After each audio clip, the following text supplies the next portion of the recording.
جب تک نبی کریم صلی اللہ علیہ وسلم کی نافرمانی جان بوجھ کے کی جاتی رہے گی، فتنے کی آگ اور رب کی طرف سے آزمائش کے دروازے کھلتے رہیں گے۔ فَلْيَحْذَرِ الَّذِينَ يُخَالِفُونَ عَنْ أَمْرِهِ، ان لوگوں کو ڈر جانا چاہیے جو اللہ کے نبی صلی اللہ علیہ وسلم کے حکموں کی مخالفت کرتے ہیں، کہ کہیں اللہ انہیں کسی فتنے میں مبتلا نہ کر دے یا کسی عذاب کا شکار نہ کر دے۔ اللہ کے نبی صلی اللہ علیہ وسلم کی دو ٹوک واضح حدیث ہے، لا نکاح الا بولی، ولی کی اجازت کے بغیر نکاح نہیں ہوتا۔ اس حدیث کی مخالفت کرتے ہوئے بعض ظالموں نے یہ فتویٰ دیا کہ لڑکی بالغ ہو گئی، اب ولی کی کوئی ضرورت نہیں ہے۔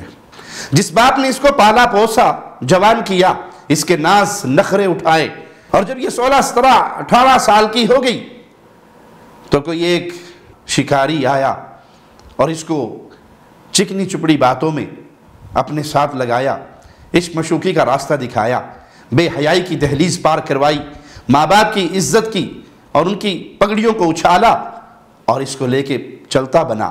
مولویوں نے فتوے دے دیے، یہ بالغ ہے، اس کا نکاح اس کے اپنے ہاتھ میں ہے، یہ جو چاہے کر سکتی ہے، اس پر فیصلے بھی آ گئے۔ تو نتیجہ کیا نکلا؟ ماں باپ ذلیل ہوئے۔ کیوں؟ اس فتنے میں آپ شکار کیوں ہوئے؟ کیونکہ آپ نے حدیث رسول کی مخالفت کی۔ اگر حدیث رسول کے مطابق فیصلہ ہوتا تو کوئی نکاح اس وقت تک نہیں کہلا سکتا جب تک لڑکی کا ولی اس میں راضی نہ ہو۔ جہاں لڑکی کے ولی کا راضی ہونا ضروری ہے، وہاں لڑکی کی خواہش کا احترام بھی ضروری ہے، اس سے بھی پوچھا جائے گا۔ نہ اس سے زبردستی ہو سکتی ہے اور نہ ماں باپ کی عزت کو نیلام کر کے عشق مشوقی کے راستے کھول کر بے حیائی اور بدکاری کا دروازہ کھولا جا سکتا ہے۔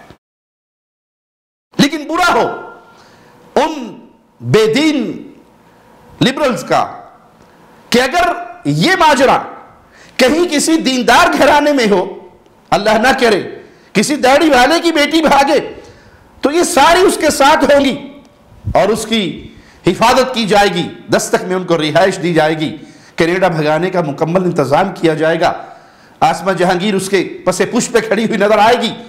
اور اگر یہ دیندار گھرانے کے علاوہ کسی کے گھر کا معاملہ ہے تو یہی لبرلز روتی ہوئی اس کی ماں کے حقوق کا نعرہ مارتی ہوئی نظر آئے گی۔ یہ منافقت کی کھلی وہ کتاب ہے جو آج ہمیں پڑھنے کو مل رہی ہے۔ کبھی تم لڑکیوں کے ساتھ کھڑی ہوتی تھی، کبھی عشق معشوقی کے یہ پورے بازار تم چلاتی تھی، کیوں؟